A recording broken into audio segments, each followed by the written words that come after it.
It sounds like you're trying to do Yoda. A little bit. Like Yoda is very hoarse. I could put a little more character into it. We used to do it. Louis Armstrong, remember that? And I think to myself, what a wonderful world. As the skies are blue, red roses too. Recording? Yes. Oh man, I clipped the shit out of it.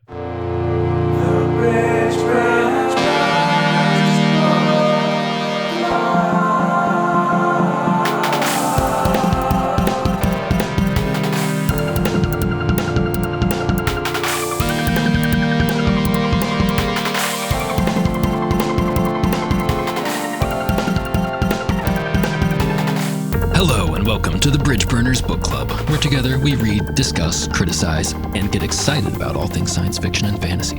I'm your host, Sean, and with me is my co-host, Tyler. That's me. And our co-host, Ben. The accursed wolves call me the Never Ben, but you can call me the Beer Draw. We're excited to have you along with us each week as we take a journey together through the books we love. Oh, I wasn't ready for Beer Draw. Oh my God. It was a two-parter, baby. Okay. We're here. We're back. No Denny this time. Fun as that was. We had to send Denny to Tarvalin. I got to just watch my cat for 2 hours. She was laying on him in the most promiscuous ways. That's the kind of content you could see in our Discord, I think. Wasn't there a picture of that in there somewhere, I think? I think we've gotten a little loose about what goes into the general chat as well. So you can see all sorts of stuff in our Discord. We're working on setting up, at least not for like releasing probably as full episodes, at least for now, but we're going to have video of us recording these. That way we can really make waves on social media. Book talk, that's the way that apparently books are being actually spread around now. Like to the young people, they're reading all these romance fantasy novels and shit. And it's all on Book Talk. We got to get in on that. Got to get on the algorithm. Getting some of that milking money. Mm-hmm. Yeah, Minotaur milking money. Maybe we need to read one of those books. Maybe that would really get us some listeners. I kind of want to. I mean, I don't know if I would want to do a full chapter by chapter analysis, but maybe we could do like we did with Project Hail Mary or something. Mm-hmm. I was totally not understanding what Book Talk was. I thought it was like our podcast within the podcast, like chapter chat. Oh. But then I was thinking we do a podcast within the podcast within the podcast. We do Cock Talk, talking about Minotaur milking. Well, we could talk about that quite a bit if we want to. Just make this into a mostly Minotaur milking podcast. Thank God. Oh, I thought we'd never get here. It's how you get the listeners. So yeah, I mean, but seriously, they're like talking about like Barnes and Noble opening all these new stores and shit because of this effect of this, basically. I've had the longest unfulfilled boner, and it's so painful. Oh, well, I need to share my understanding. Would you say you need to be milked? I would say so. I have nipples, Sean. Can you milk me? Hopefully by the calloused hooves of a bovine. Wait, you want the bovine to be milking you? That seems that seems a little weird. Okay. It's called mutual milking. Oh, okay? It's 2025. Okay. Got it. Fine. Got it. I shouldn't be assigning roles like this. I apologize to all of our bovine listeners. Yeah. Oh God. And the thing about it too is like, I want to know in that specific case. I don't know if we talked about this yet. What's like the ethics of this? Is this Minotaur like a willing participant in this process? I think so. We're not going to know this until we read the book, okay, guys? So like we're getting exactly. We're putting the cart before the Minotaur at this point. It's interesting to even think of like getting in those algorithms though with this kind of like the people. Like if we posted this little discussion we just had here on TikTok with the right hashtags, people that are into that shit would see it. Yes. And they would, what would they think of what we're saying? I don't even know. judging by the people, the interactions on our Wheel of Time posts, most of them are just going to ignore us. But if we're funny, maybe we can make it work. They're going to willingly ask for TikTok to get banned again. They're just like, please, Yes. take it away. China, take it back. Take it out and shoot it. Pervy millennials have found it. We're gonna like start to get a little bit of traction on there, and then they're actually going to shut down TikTok. It's gonna happen. There was only like a 90-day stay or something, so just enough time to build an audience. Exactly. We'll be the last TikTokers. That would be kind of like, par for the course for us. It's like getting onto that right at the tail, getting that last minute ticket onto the Titanic. I take it back. Take it out and shoot it. We gave it a shot, but then the Cock Talk boys came. Also, reporting in on the numbers here, apparently a lot of people tuned in more than normal on our episode about Murderbot, I believe. Yeah, Murderbot did really well. It got like twice as many listens so far as like our other latest episode, and that's pretty crazy. I guess Murderbot is just really popular right now. That would be my guess. I don't know. Mm-hmm. Yeah, well, it's getting steady kind of downloads over time. So thanks, Murderbot. I don't think you could milk the Murderbot, unfortunately. Oh, well. The ceiling is only so high. It's very Barbie doll in there. If they had nipples, they would be a milking bot. I bet they have those. True. I bet that's out there in the corporation rim. Probably be the first true AI. Is it an agricultural thing or a sexual thing? Or it's whatever you need it to be, Sean. Okay. The corporation does not ask questions. The corporation creates demand. Well, should we get into talking about some fucking Wheel of Time? Because it's all Perrin, it's all dreams and Perrin, and Rand being moody, and I'm kind of excited to talk about it, even though I'm going to complain. How do you guys feel? Or you feel like you're going to do a little complaining, or how'd you like these chapters? A little bit, not that much. I have a little bit of complaints, but overall I was okay with it. I think it's kind of slow overall. Perrin's not the most exciting person's point of view, especially without a lot of exciting stuff is happening. But yeah, we could talk more about it. Yeah. I don't have a whole lot. I have more of what's going on. What's going on between Perrin and this Tinker lady? Sorry to drop the hard T, but well, not a whole lot at this point. I mean, at the end. I know. It's a lot of build up, or a lot of I don't know. It's a weird thing. Something. I definitely Robert Jordan got kind of a boner for killing random ladies in his stories and decided to get one off real early this time. True. Yeah. The main thing for me is that I think this series is always better when it's on the move.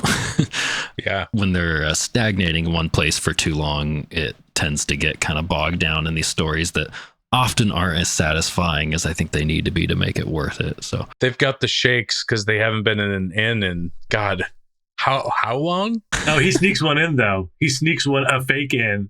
He sneaks it in in this. In his dreams. Yeah. It's not a real one. But It's a wet dream about an inn. There's a lot of dream ends, actually. It's true. Let's get into it. Chapter 3, News from the Plain. Perrin returns to camp hungering for some supper. The camp is in disarray in the aftermath of Rand's personal earthquake. Moiraine relays the message that Leia delivered. Almouth Plain is still in chaos. The White Cloaks have arrived in force, but by all appearances are allowing the Dragonsworn to their own devices. There are also rumors of young men resembling Rand being poisoned or having their throats cut in the middle of the night. Uno believes it to be the work of the Soulless, mysterious assassins of the Shadow. Moiraine urges patience and that while their numbers are low, the best plan is to remain in hiding. It's a pretty boring chapter in my opinion, but it's real just kind of like table setter, I guess, or yeah. He always has these here's somebody talking about everything on the map right now. Yeah. I did like the new enemy, or a new monster has been added to your Rolodex or whatever. I don't understand. I did like that, yeah. The thing I disliked about that, which I think is cool that they mentioned the Soulless, who I think are the Grey Men. Is that the Grey Men? Yeah. Yeah. Okay, cool. That was exactly my... It's a Grey Man. That's my assumption. But Moiraine's enough talk about the Soulless. It's like, bitch, you got a battle. You guys are preparing for the last battle. Start sharing some motherfucking information. True. No, she's never going to. Yeah. Like, she won't talk. Like, she won't talk. They won't prepare. They're completely unprepared because she won't say anything. She won't like give any like explanation on the true like what she believes the interpretation of the Carathian cycle to be. And like, I don't know. She's got a lady boner for withholding crucial information. Do you think it has to do with her not wanting to influence the way that they interact with the prophecies or something? Like, I don't know, is if she tells them too much, they will act in a certain way that she doesn't want to. I don't. But then it's like, what is already predetermined, is whatever happens is what was going to happen, right? Yeah, I don't really get it. I feel like it's kind of like a power dynamic as well. Like, if you kind of think about it, like I don't know maybe if she knows, but like she's probably not to Varen like they are. And like she's trying to control the situation with three very powerful people. I don't know. Yeah. As far as the prophecy goes, I think that's probably true, where she's not like, well, maybe she doesn't want them to interpret it literally, which she does say in like the 3rd chapter that we read. Yeah. But the soulless thing, it's just kind of annoying. It's like she doesn't want to get people all stirred up or something, but they're like, they've already fought against Forsaken, the Cianchin, the White Cloaks, like Trollocs and Myrddraals. Those dragon bat things. Drakkar, that's right. I don't know. That just kind of annoyed me, where it's like, yeah, I know it's just Robert Jordan wanting to just hint at it and then like reveal more about them down the road, but it just tactically doesn't make sense. I do like though that this is actually the chapter where we're first reintroduced to Moraine, and it's when Perrin's stepping out of this crack, and immediately her hair is in disarray, her face is smudged, but she has to be pointed out that she's pretty. Yeah. I think there's a little bit in here throughout these chapters still of the reintroduction of people again, where it's like, she was actually really old, but she looked super young and pretty. Oh yeah. Well, I think the last chapter they did the Min is boyish, but she would look pretty. She'd look hot in a skirt. If only she stopped being a lesbian and learned that she really needed the touch of a man. I feel like if Robert Jordan was still alive today, he would be the kind of old man who walks up to young women in the grocery store to give his opinion about the way that they're dressed. Mm-hmm. Oh, he would love to talk about their clothing with them. Yes. I think we all know that. And also in here, like this is Perrin's POV still, so it's like he's always very concerned about what's going on with his eyes and his yellow eyes and the wolves and all that. But also, like, it says in here, like he's gonna ask someday. He would ask Moraine what she knows about his yellow eyes. It's like, what? You still haven't done that yet? It's been how long? Like, I know. When are you gonna go? I mean, we gotta leave room for this dude to grow this book. But like, I feel like that's going to be Perrin's, rock to move this book, is like really coming to terms with the wolf thing. But maybe it'll take 6 or 7 books. Who knows? We certainly have a long way to go. Yeah. It's definitely, he's got a, wolf brother kinslayer thing going on here. They're wolf mirrored again. Brother. Rand and him are both struggling with like losing themselves to their powers or whatever throughout these chapters here. So I feel like it's just kind of that. We'll get to that in the last chapter, especially. So like the thing is that they're talking about is news from the plane. Also, that's the name of the chapter, which is, I guess, whatever this Princess Leia has brought them some news. Yeah, there's fighting, but they're staying out of it. The Brotherhood aren't attacking their forces, so they think they can run free pretty much and like meet up with the rest of their people. But I'm trying to remember why. I know Padron Nile, yeah. I know he wanted to leave Rand around so the White Cloaks would be like, build him up, and I guess that I guess I'm answering my own question. I guess he's leaving the Dragonsworn around to like give Rand an army, and so he looks even better.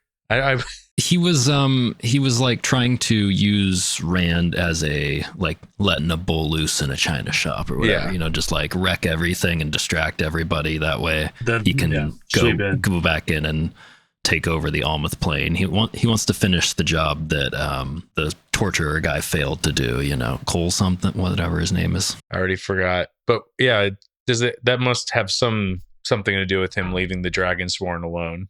Yeah, I think so. And because I took that as being like, it sounded like that was like right after Bayar got back, so very soon after the end of the last book. And then this has been, didn't we learn it was like 6 months or so since like all that happened, that they've been up in these mountains? Yeah, so this is the next move. I feel like, I forget exactly. This was all just like a couple chapters ago, but I feel like it was that he didn't, it was also that he didn't want to commit his entire force again. They just lost so many dudes. So he's just kind of like, let's just let the Dragonsworn, be the bull in the china shop, and let that be the who are the two guys? The Terabon, and we always forget the other one, Tarragon, and Marjoram. Eridomen. Yeah. So let's let the Dragonsworn kind of be between them. But I also think do you think that maybe Padroniel, the head of the White Cloaks, is a dark friend? I was wondering that, but it revealed in that same chapter that the torture Inquisitor dude was a dark friend. So I figure that I don't think Padroniel is. Padroniel is just. I don't think he's a dark friend. I think he's just an asshole brother of the Light, or whatever their name is.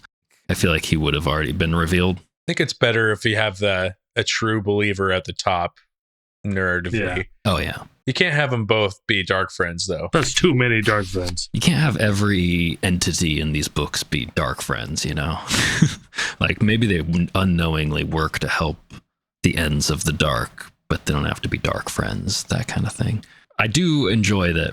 Like, that's one of my favorite things about the White Cloaks, is that they are like this kind of rogue force that like is zealous about what they believe, supposedly, but it seems like mostly that zealousness is like just targeted towards the people they want to target. Yeah. It's not extremely like actually a rigid religious thing or something like that. Seems like Padroniel just kind of sets the tone for what they want to do, and his thing is he wants to take over this land so that they can have like a homeland of their own, which is kind of a scary thought. So yeah, I don't know. That's one thing that they learn from Leia. She gets a cut on her head because she had a cut on her head because of the earthquake. So they're like, okay, well, that was the prophecy. So everyone calm down. Perrin is not calm. Wasn't there something in here about like bringing attention to them because of the earthquake, or the use of the power or whatever? Oh yeah, like something about it being like a beacon. Yeah, this was the discussion somewhere in here of people who are dead who look like Rand. That's the other thing. Yeah, she brings the news of is that these gray men and the 3 people that look like Rand that have died. It's like there's a hit out for Rand and some kind of new enemy here. Does it describe them? I don't think it describes them much. The Dark One has killers you don't notice until it's too late. It's like when we didn't talk about these people before. Well, I'm okay with it because I want more interesting stuff to be in here. Yeah. A good monster is nice. It's like a video game, and you've gotten to a certain part of the game, but all you've fought so far are Fades and Trollocs and like stronger boss versions of them. We need a new enemy in there to make things interesting. We fought the Fades, we fought the Trollocs, we fought the blighted Fades and the blighted Trollocs, and then the lightning Fades and the lightning Trollocs. And don't you get, I get the sense now, at least from Rand and Perrin and probably like Egwene and Nynaeve's perspective, like I feel like all of them could take like Trollocs and Fades at this point. Like they're not like as scary of villains as they once were. Yeah, like last book where they were like dressed up like giant puppets and stuff. I'm like, clearly he needed some new direction here. Yeah.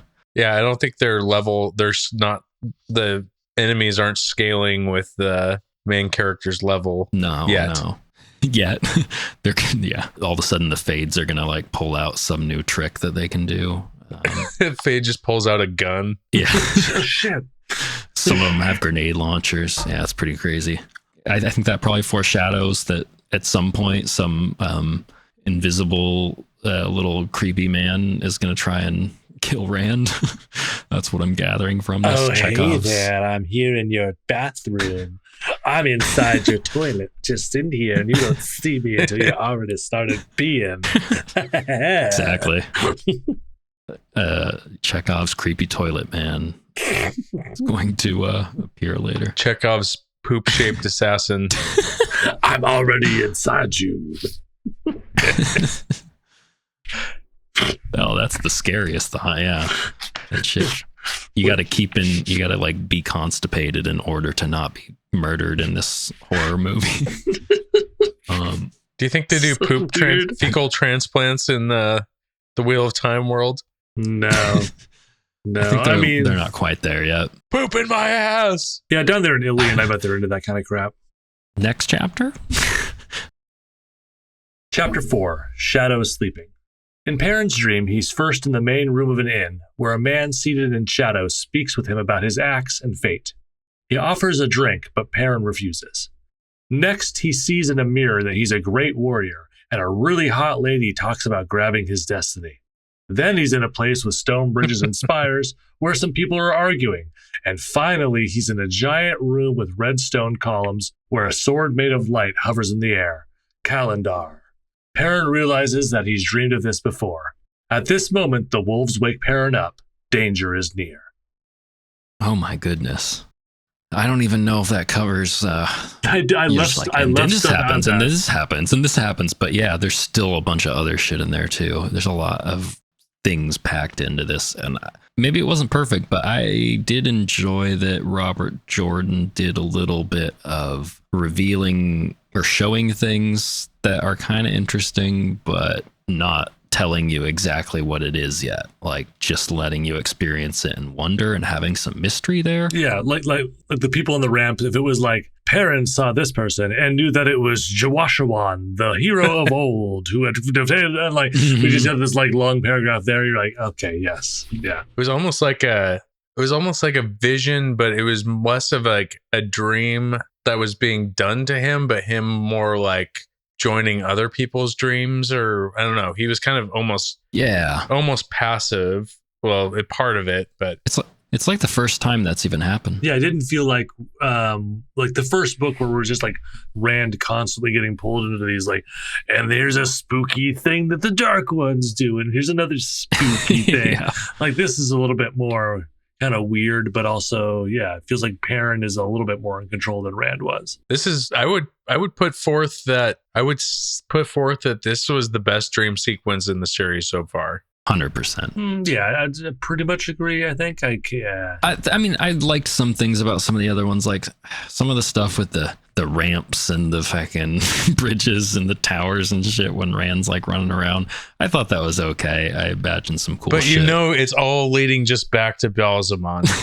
So yeah. I guess that's mostly it. It's just like Balzamon is not in this at all. So that makes it the best. Yeah. Yeah. Exactly. I got ready to just tune the fuck out when I started this, being like, it's a dream chapter. But I was pleasantly surprised that it was a little more interesting than that. And so, yeah, let's talk about it. So he wakes up in an inn.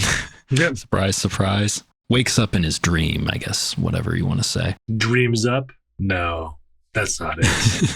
There's a guy that like talks to him here, right? Did the description of the guy bring anything to mind for you guys? Oh, I thought this was Balzamon. And this is why I wrote the ad the way that I did. But it might be. I thought it was him at first too, because he's been described as being like very handsome. I think that's why I thought that. Yeah, and it's sitting in shadow, being kind of creepy, handsome and too well dressed, dark, nearly black.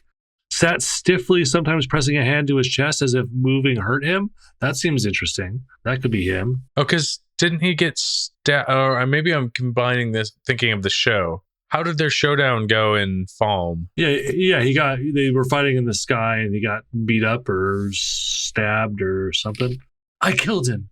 I killed the Dark One. Yeah, it's got to be Balzamon, because he's had that faint recognition, but he can't quite place him. Or the other ones, I have no idea, other than Lanfear. Which is interesting, because I could see it going either way. It could be like some entity who's like, oh, there's only bad things for you ahead, Perrin. I'm in your best interest, go back and become a blacksmith. But Also, that sounds like Beelzemon.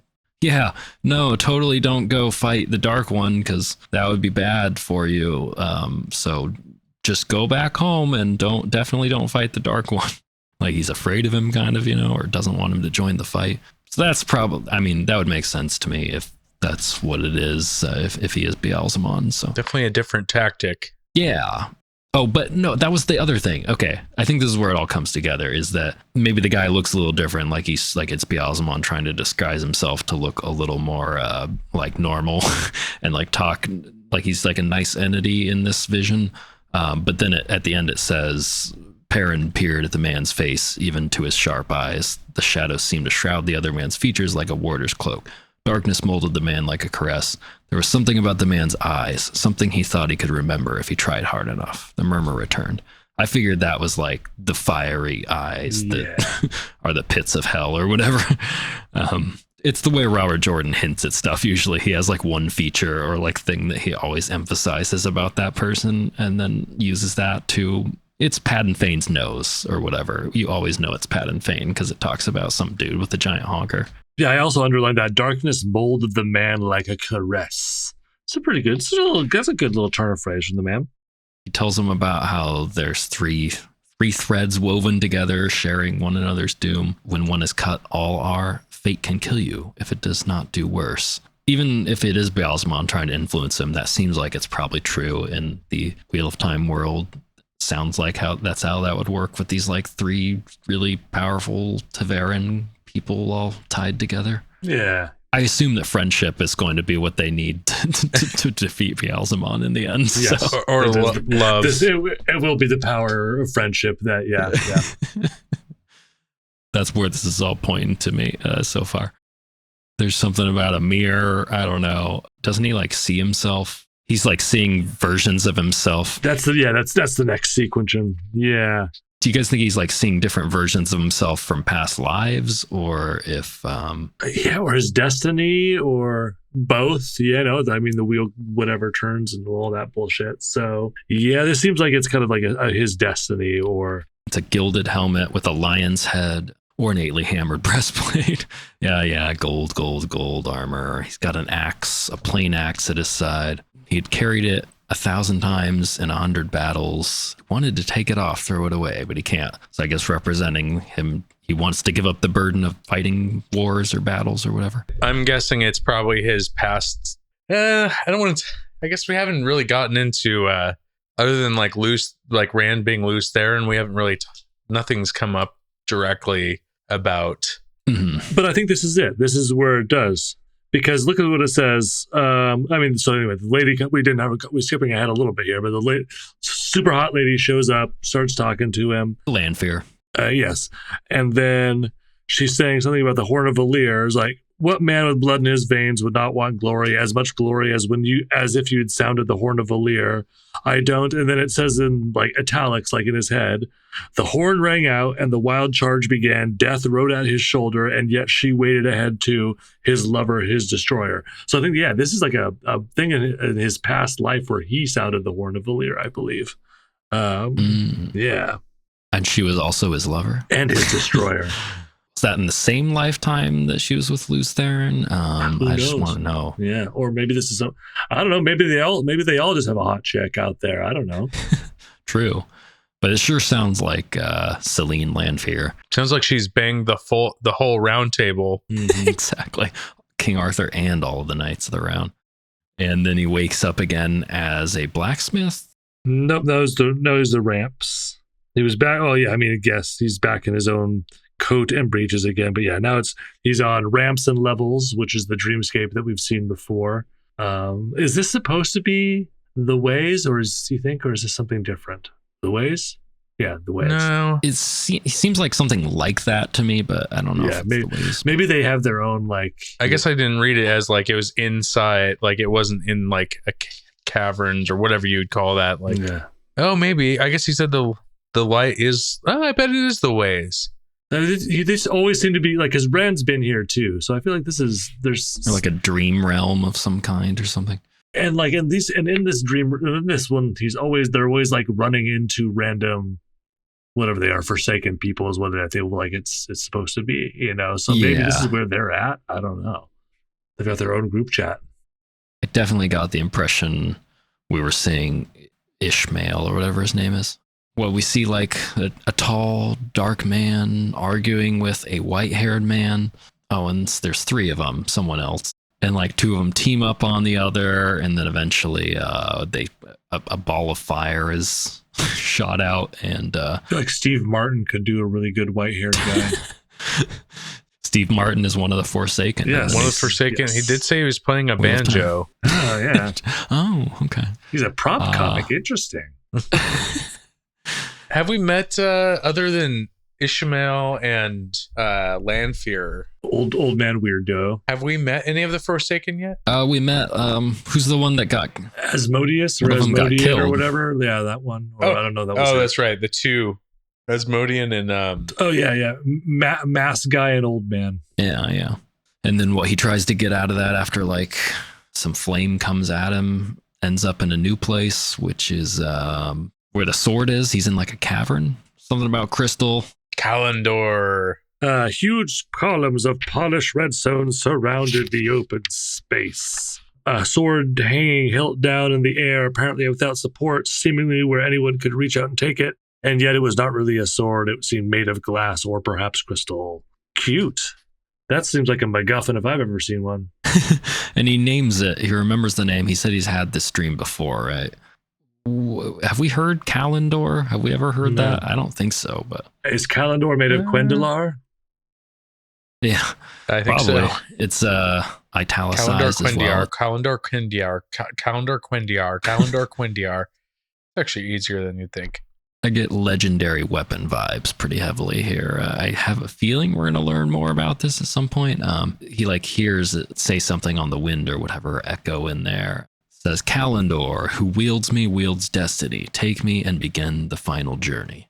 It's like a sword that represents him accepting his destiny or something, which I guess would make sense because as we were talking about, that seems to be Perrin's struggle coming in this book, is doing the whole accept his destiny thing, which I feel like Rand has already done. Rand has accepted it, especially the way he talks at the end of the next chapter. But now his struggle is to control himself and not like give in to the urge to use his powers. And I have a sneaking suspicion that like every book is going to be like X character embracing their destiny.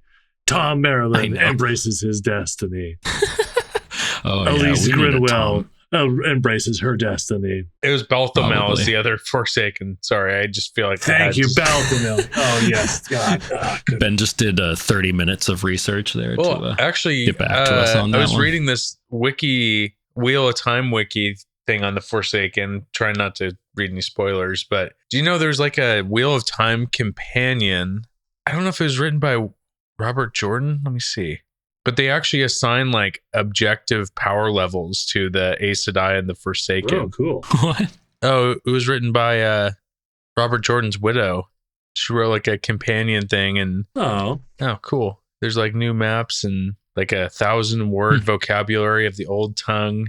They rate the powers of the like magic users. Pretty cool. It might actually be worth us having for this show. Yeah. And then the other thing, he sees this sword. 4 times he had the dream. He could remember that even now. 4 nights, one after the other. And this was the first time anything had changed in it. With that change also comes a different whisper here where he's getting interrupted by the wolf. The wolf kind of appears there and he hears the Twisted Ones come and then wakes up. Anything more in this one? Cool. No, I think we've got a message from our sponsor, though. Oh, yes. We have a new sponsor. Let's go to that now. That's the noise. You can keep that noise in. Oh, hey. I didn't see you there. It's me, your buddy Beelzemon, and I'm here to tell you about something very special. I've been cooking up a new recipe since our last book, and you're just going to love it. That's right. I'm getting into the branded beverage line with Beelzemon's Dream Juice. Drink the juice! Drink the juice! Drink the juice! Drink the juice! Drink the juice! It has everything your growing body needs. B vitamins, protein, rickets. That's a thing you humans need, right?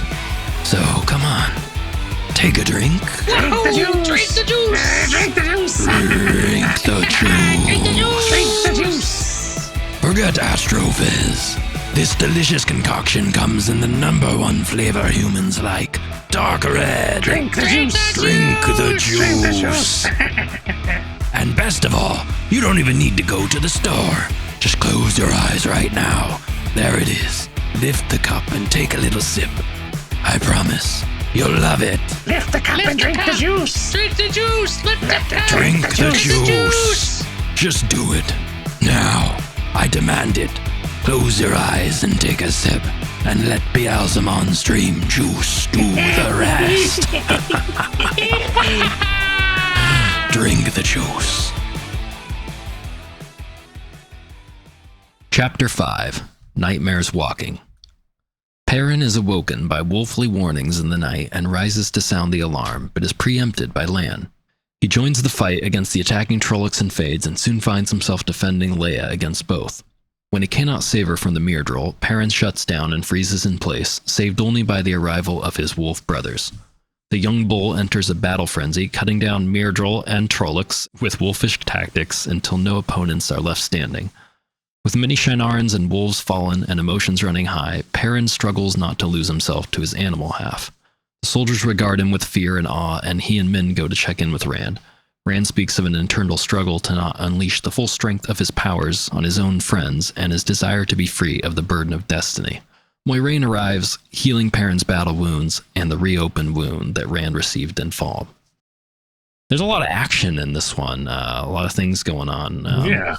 Battle. Right off the bat, I just want to say, I do, we talked a lot at the end of the last book, last episode about how the battles were written. We kind of analyzed that. Wind rushing in the willows or whatever, that kind of shit was how a lot of things were described.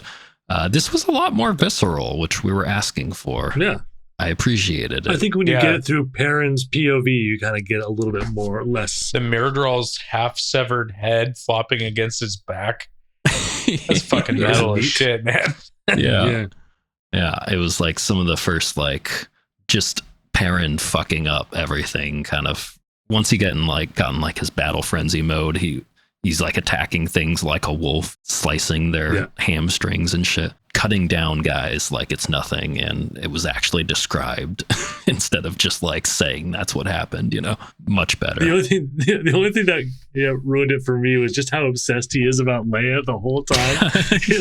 He just like comes running at one point and we're just like, Leia!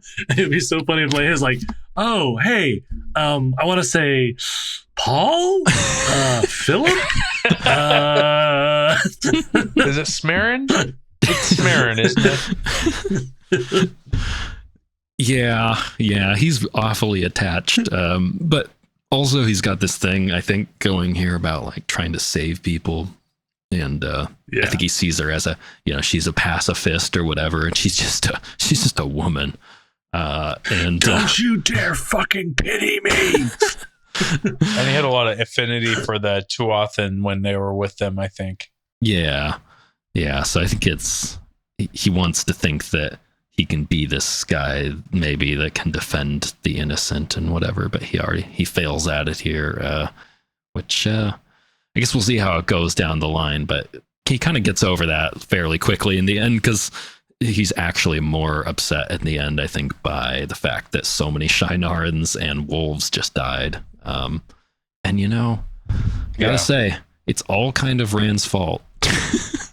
Rand did his little earthquake thing, brought them to them, and then he couldn't help anybody, and he was just fighting his own internal struggle, and then a bunch of people died. and Perrin got PTSD, and Min probably went through some horrors or something. She just shows up like with blood on her and dirt and shit. I mean, objectively, Min's kind of been through the most of everything. She was in Falm with the Seanchan. She was a slave or something. Like, Yeah, Damn. she was like Yeah. the better treated slave, though. Okay, she wasn't. But it's okay. She wasn't having. She got short hair. She's some kind of dyke or something. It's fine. Yeah. They like made her a servant or something, but it wasn't quite like the fucking situation with Egwene. That is true. It wasn't. Yeah, they weren't like. If She they didn't have a let collar men just on. kind of That do was- whatever she wanted. Yeah, she could go She could freely. channel sort Put of. on a like, 'cause they're goddamn so- dress. I guess she was right. Min was right. It didn't take very long for Leia to die. She had called that when she first saw her. Does she know how soon people are going to die, I wonder? No, she just kind of like. No. I Yeah. don't think so. Yeah, there's a lot of battle. I mean, obviously we're not going to just describe that, but like you said, the sick ass killing. Leia gets just like chopped down in kind of like a brutal way. The blade of the Myrdral, he's not even looking at her, and he just slices her to like shut her up.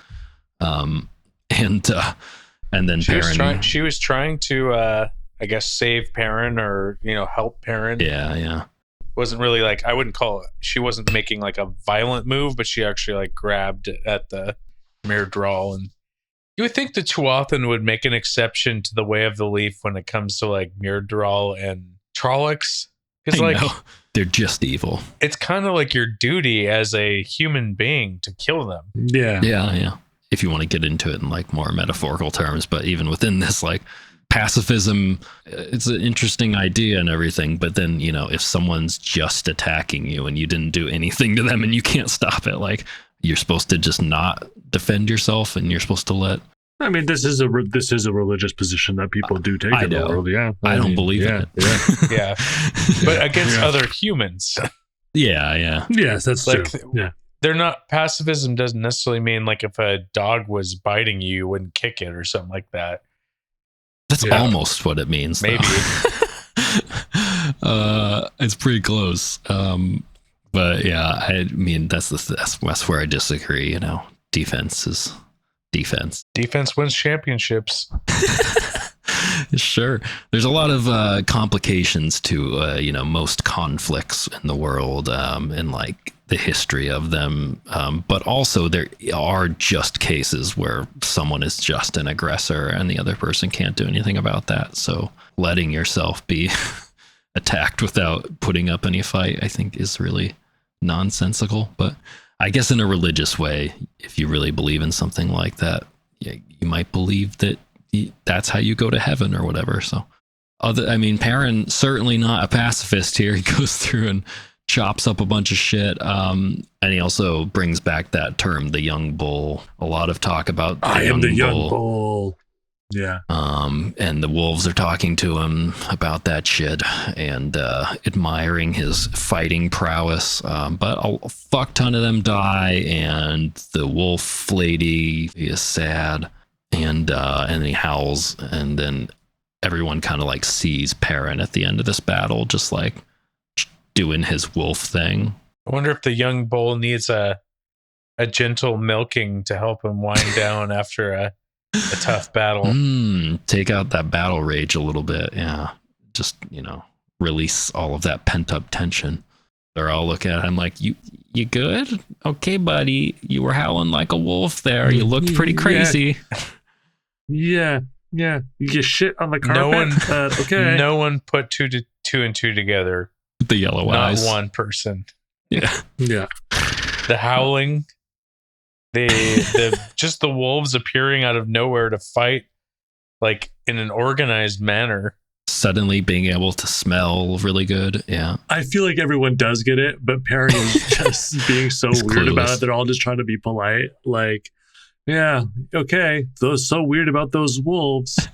Don't you talk about the wolves. Don't you fucking talk about them. But also It came out of bury them like nowhere. bury them like people, goddammit. Yeah. He has an awkward moment about that where he's like, do not take their skins, like as if to really drive home that I am a wolf man now. You are not allowed. Yeah. But he also, who is it? It's like Massima or Uno, and he like faces down with him about it. He does a full on like, Uno's already making a deviled wolf. Like, oh shit. Put the eggs away. I like how Lan like does during this like awkward moment, he's like, Tyshar Manetherin, Tyshar Andor. He starts making some cheers to be like, okay, everybody, just let's move on from the wolf thing. And then Moiraine is like going around healing people. And then he goes to see what Rand is up to. And Min decides to tag along. Apparently Rand will talk to nobody. They get up there and Rand is sulking.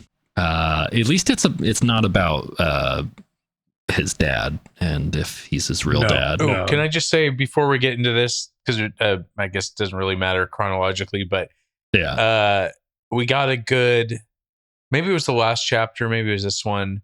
Perrin basically had I wish Rand was here. He knows how to talk to women. Oh, he did, yeah. He did have that, yeah, yep. And Matt. Even Matt. And that's right, yeah. Even Matt. We're so back, baby. He said like Matt had like everyone knew that Matt was not serious or whatever. They rolled their eyes at him, but even he was better at talking to at least the women would interact with them or whatever. Oh, poor Perrin. He's just a big, slow dummy. He even has to mention his slowness in here at one point, I think. Oh, yeah, or he didn't have to worry about people thinking he was slow or whatever when he's a wolf. Yeah. Yeah, that's the other thing he was like fighting. I guess we didn't really talk about, but he's also fighting his urge at the end to just like run away and stay in with his like wolf given to his animal instincts and just be a human. Fantasizing wolf. about raw meat. Yeah. Yeah, he's thinking about meat again. And then he like thinks, this is where it's so sad. I'm like, come on, just accept it a little bit. He's like, oh, but you know what? I'm going to make myself eat whatever, like tubers or something. He like says pickled radishes or some shit he's going to eat later instead of meat just because he's craving meat. And it's like, dude, just fucking eat some meat like you've been doing. I'm sure he's been eating meat his entire life. But now he's got a big complex about it. What do you guys think about Rand here? Yeah. I mean, he's kind of mopey. I mean, yeah. It didn't work like I wanted it to. It didn't go off. It usually never happens, I swear. I'm a little annoyed that he didn't even, like, he's a pretty solid swordsman at this point. He didn't even try. Yeah, he could have at least gone down and just fought. That's kind of uncharacteristic, in my opinion. Yeah. Basically what he says is that he wanted to use his powers to like set all of the Trollocs on fire at once and save everybody. But he didn't even know that his warning was a warning when he felt it. He just felt like something messing with Sidin or whatever, a taint on Sidin. He actually says he wasn't able to warn anyone. He wanted to set him on fire. And then instead his brain was like, oh, actually you should take down the entire mountain on top of everybody. And so then he went into this battle with that. And I mean, that's a cool, I would have liked to experience some of that with Rand, like maybe have some cutting to Rand, like fighting that battle during the battle or something. We didn't get any of that, just a description of it later. No. He lit some trees on fire. Yeah, he says some Smokey the Bear's not happy. But at least he didn't bring the mountain down on people, but I want Rand, now that he's achieved this power level, to actually be able to use it some in this book and not just like be fighting it the whole time. So I hope that's not the way it is. I wonder if that crystal sword may have something to do with it. Oh, we also haven't had a Rand chapter yet. So I'm curious, are we going to have a Rand chapter? I'm concerned. I don't know. Are we ever going to see Rand again? The book is called The Dragon Reborn. I know, but kind of hilarious. Normally it's like chapters are like Rand, Perrin, Rand, fucking whoever else, who else, Egwene, Rand, Nynaeve. I did some flipping forward, and I think we're going to be with Perrin for a while. Yeah. Okay. Well. Has it been only Perrin since the prologue? Oh, no, I guess, wait. I think so. All the White Cloak stuff in the prologue? Oh, yep. Yeah. Yeah, the White stuff was all the prologue, and then it was just been Perrin. Yeah, at the camp. Yep. Perrin's book so far. We get Moiraine showing up here and doing some healing, as previously mentioned. I think this is more of a description of how it feels to be healed or whatever than we've than we've experienced so far, and how it like all seems to slow down and then happen all at once. And like, and what was going on with Tam that his took so long? Was it because of like the I think blade poison and the Yeah. fever and all that? he got Yeah. stabbed with a Morgoth blade or whatever, you know, Yeah. little Lord of the Rings-esque there. Moiraine like talks to Rand about, well, she heals Rand too. She notices that he has something going on, and it's the wound reopened, like we were saying, from Falm. And I'm guessing that's going to keep coming back for whatever reason. We'll see where this goes. But this leads Rand to have this weird discussion with Moiraine where he's talking about the prophecy and the blood of the dragon reborn on the rocks of Shai-Al Ghul will free mankind from the shadow. And so like, he's like, if you get me to Shai-Al Ghul now, I'm bleeding right now. Why don't I just bleed on? I'll bleed all over the place. Huh? Yeah. It's such a weird thought process. I think he's making a joke. I think so. Yeah. I hope so. I mean, I'm bleeding. Why can't I just get this shit over with? I'll just go bleed over there right now, okay? He's kind of flustered and frustrated with himself and just kind of saying, like, I want to end my part in this whole Destiny thing right now. Man, you got a lot of books to go, bro. Buckle up. But he comes back by the end. He's like, oh, Yeah. Okay, yeah, it's my destiny. I get it. I'm the one that has to do it because it's my burden, blah, blah, blah. But he's like still just like worried. Luz Theron Kinslayer killed everyone close to him. Maybe I'll do the same before I'm done. Everyone just like laughs nervously. Yeah. But Lan just kind of grabs him and shakes him or whatever and is like, man up, boy. Be a man. And gives him a little healthy dose of masculine shaming, and he says he'll fight on. Something about his dreams. He's going to keep fighting on in his dreams.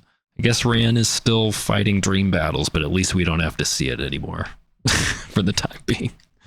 I don't want to see him go back in and do, what is it? Blood, or whatever Beelzemon always says when they're in dreams together.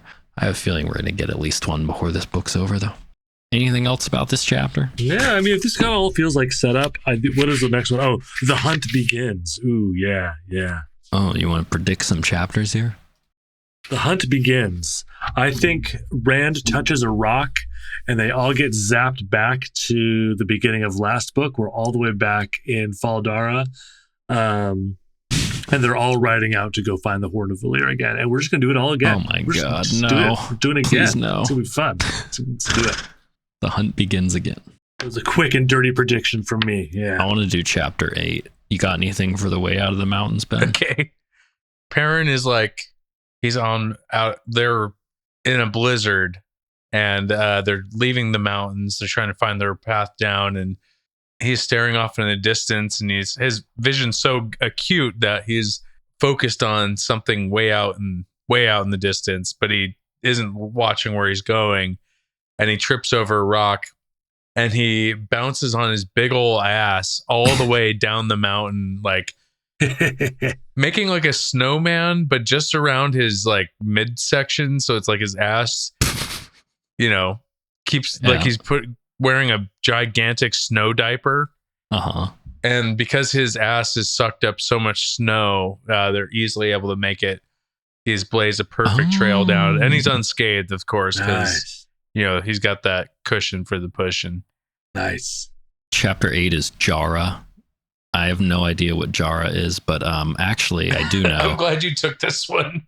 I do know the answer is that this actually is Rand's dream sequence with the Dark One, but this time he wakes up and he's on a game show, and it's called Jarra, and the Dark One is the host of it, and he's like, "Welcome to Jarra," and it's where you have to piss from very far away into a jar, and whoever can fill their jar up the most.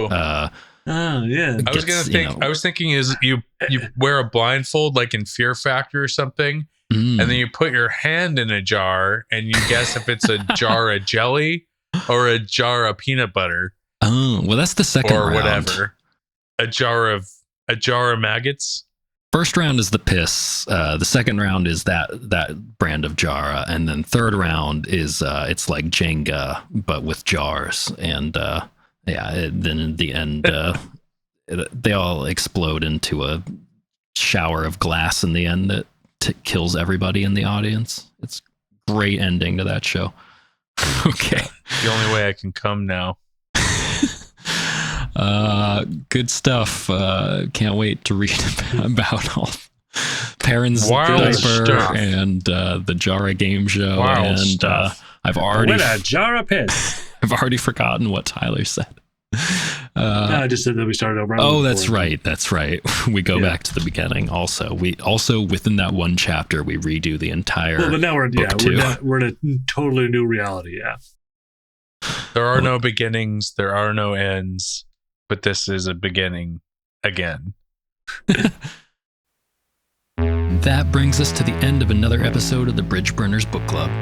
We would love it if you follow us on Instagram at Bridgeburners Book Club, on Twitter at Bridgeburners BC, and find us on YouTube at Bridgeburners Book Club, where we post full episodes, clips, and polls. If you would like to write in, shoot us an email at bridgeburnersbc@gmail.com with any comments, questions, or contentions, and maybe we'll read them on air.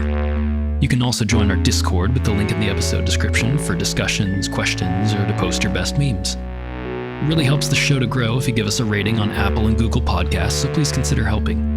I'm the Sean Chan, and for my co-hosts, Ben Bowie and Tyler the Creator, thank you for listening, and we'll be back next week.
Oh, I like the. There are no characters that would sound like that anywhere in this series.